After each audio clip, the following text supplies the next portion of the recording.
In the heart of Nairobi lies one of Africa's largest landfills, Dandora.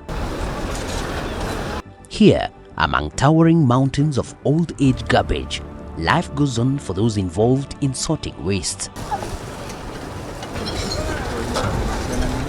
It's a beehive of activity.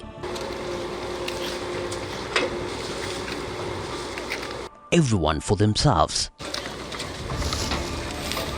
Scavenging through the landfill looking for valuables such as plastic items, glass, iron, among other valuables for sale to recyclers. These marabou stocks join scavenging for food. Livestock has not been left behind. Kiinama pia zimeinama, tukitoka zimetoka. Sasa sisi siku hizi tumegeuka kama ng'ombe, sisi sio binadamu. Chenye tunakula ndizo zinataka kukula. Since the ban on single-use plastic bags in 2018, something new is beginning to overwhelm the landfill. A different kind of waste, more stubborn and toxic to the environment. Disposable diapers and single-use sanitary towels. Hizi pampers tumekuwa nazo hapa daily. Juu hakuna gari inaweza kuja ikosataka pampers. Begi hizi kosa kuanzia pampers 5. After a long struggle sorting waste, Virginia Nduku emerges from the scavenging spree with a load on her back, ready for the market. Pampers ni mingi kwa sababu zikienda kushangwa zisichangike kwa sababu ziko na mafuta. Si unaona ile iko na mafuta, sasa haziwezi zisichangike, lakini hizi zingine zinashangika vizuri. And for those like Nduku, disposable diapers and single-use sanitary towels have made an already difficult job even more dangerous. Pads siko nyingi sana. Wewe utakulalua karatasi ni kama sundi za unapata zikiwa tupu. So unajua sasa mtu ameshazitumia zimetupwa. Sasa zingine utashika tu na iko kwa hali yako. So unaona zile zingine utakojeka. Juu utashika hizo uchafu za watu wenye hata ujui sasa zingine pengine urushe hivyo undungwe. Unaona kidungwa na ushike hiyo kitu unajua hiyo damu pia itakuingia kwa mwili. Tutakuletea tu.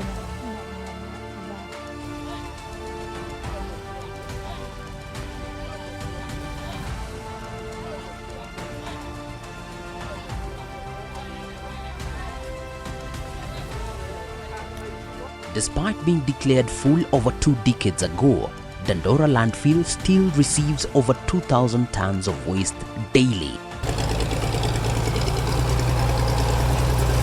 With every truck carrying loads of diapers mixed with all manner of waste. At the entrance of the landfill, trucks line up to dispose more waste.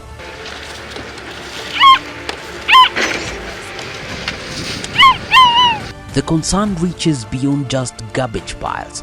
According to Eva Muher, a commissioner at Nairobi Rivers Commission, access to disposable hygiene products hasn't been matched with a plan for responsible disposal. Different sanitation workers who are handling the dump site, they handle these pampers, they handle these sanitary pads, and it's time to dignify this conversation. It's time to dignify our babies, it's time to dignify our women. The problem isn't confined to landfills. Diapers are now a common sight in bushes, streets, and even around water sources. In Kiserian, southwest of Nairobi, we visited the area before the current long rain season started. This is the dam that is serving Kiserian, Kitengela, Rungai and other towns. The water is green in color. At the upper side of the dam, this is what meets the eye. Diapers dumped in this stream which drains into the dam.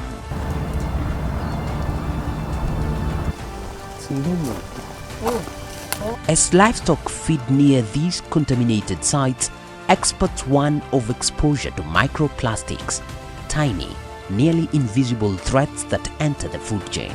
Now we are talking about El Nino. Where are they all going to end? They will end up in the drainage finally they will end up in the rivers where we are, which are our sources of water. Water for irrigation, water for domestic use, and all those things are still ending up on our plates. We appreciate the people who are served, the babies and ladies, the sensitivity of the issue, but we also are concerned about the waste that comes out of it. So we are keen to have a conversation and have a plan of how this waste can be managed. In Korogocho, at the banks of this highly polluted Mathare River, where you can easily see diapers being swept away in the almost black water.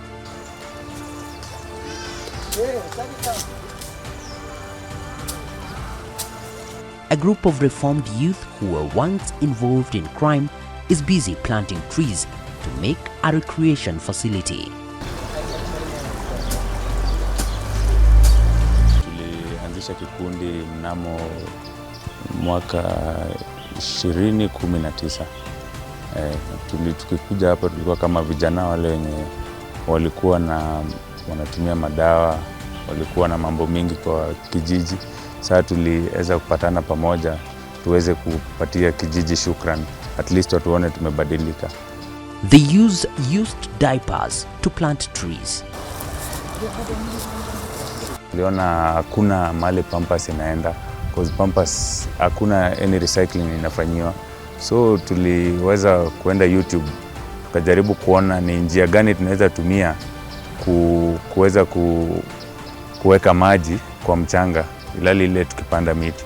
So kuna nini tulikuwa tunaona documentary ilikuwa inasema huko male asal areas, huko male kumekauka, kuna hiyo mikakati walikuwa wanatumia diapers kama kupanda miti ilali na retain maji for a long time. This simple yet innovative method uses diapers as a moisture retaining base for tree planting. Kisha chimba shimo kama futi moja hivi, kwanza tunaweka pampers kwa ground, kwa hiyo floor, hiyo base ya hiyo shimo. Then tutachukua hiyo miti tunaweka. Tukishaweka miti tunachukua tena pampers zingine tunaweka, inazunguka hiyo miti kando ya miti, alafu tunaweka mchanga, tunamwagilia maji. So all these innovations, to bring them into the table and to have serious discussions moving forward, because we may remove everything else.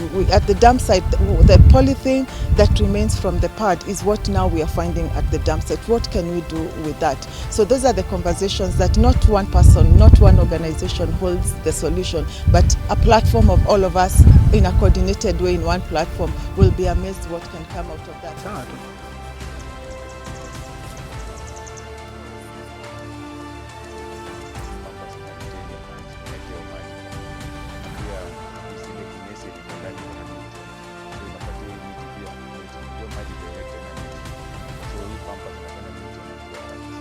It's grassroots environmental actions with a twist and a glimmer of what's possible when creativity meets crisis. Miti kuanzia huko ni zaidi ya miti 200 tumepanda kutumia pampers.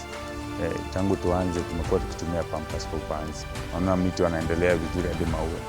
Some are calling for a return to reusable cotton nappies, as used before the disposable diapers were introduced in Kenya in 1992.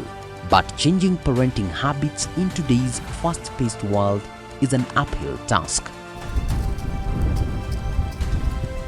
Across Africa, cities are growing. So is the problem. In South Africa, diapers account for 5% of municipal waste.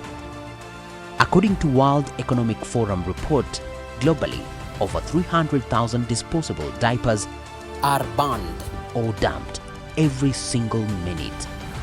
There are currently 150 million tons of plastics in the world's oceans, and other 250 million will be added if current trends in urbanization, production and consumption continue.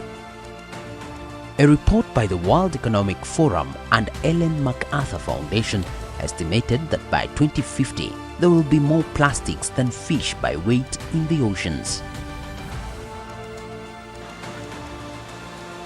A 2021 UNEP report notes that disposable nappies are made with plastics like polyester, polyethylene and polypropylene These materials break down into microplastics, which can then contaminate the environment and potentially enter the food chain.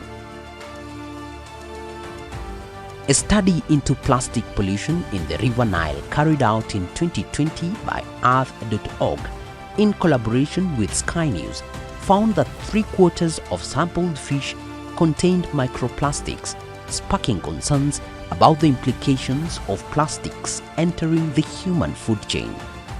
The researchers say that the amount of microplastics found in fish from the Nile River appears to be higher than those reported in other locations. The environmental cost is staggering. The need for sustainable solutions is urgent, and for those on the front lines like Virginia, Simon, Joab, the stakes are personal. Kwetu hazina faida, hata zinakaanga huku na ziozi hazichomeki. Until change comes, the land,